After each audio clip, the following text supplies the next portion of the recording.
Dobrý večer, tady Jirka Mazur.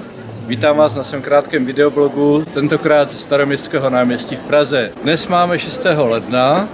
Mám pro vás dnes jenom krátký vzkaz. Dnes odpoledne mi do mého e-mailu připutovaly zprávy o zahájení soutěže WinProfit Demo 2014. Zajímavé a skvělé soutěže o 20 000 euro, které se budou rozdělovat mezi 5 nejlepších účastníků demo soutěži. Můžete si zcela bez rizika zasoutěžit o reálné účty, můžete si zcela bez rizika procvičit svůj mozek a je to naprosto skvělá příležitost, jak se burzo naučit v rámci pravidel a v rámci servisu a podpory, která je aktuálně k dispozici. A já bych jenom tento okamžik chtěl využít proto, abych vás ve čtvrtek tento týden, to je z 9. ledna večer ve 20:00, pozval na zajímavý webinář s hosty, kde budu mít několik zkušených traderů, budu mít možná i nějaké začátečníky z kurzu Hrajeme si na burze.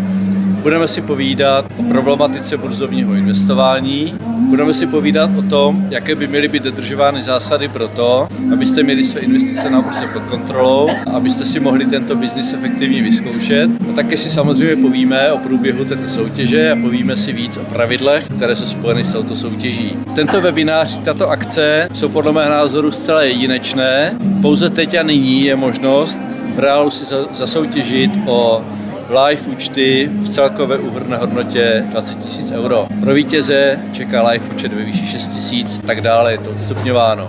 Myslím si, že to je skvělá možnost, kterou byste neměli propásnout a ve čtvrtek si o tom všem popovídáme a neměli byste ho toho chybět. Takže to je z mé strany vše.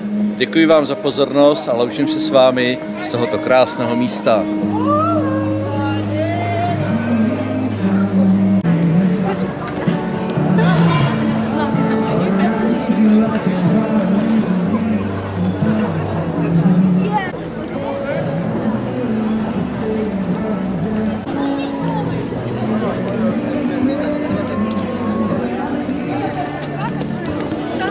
Přátelé, je to krásné, ale Vánoce a svátky už máme za sebou. Je třeba myslet na nový rok a je třeba myslet na své perspektivy a na to, abychom udělali něco pro své cesty k finanční nezávislosti a svobodě v praxi. Takže to byla poslední nostalgická vzpomínka na vánoční svátky a jdeme na věc. Těším se na vás.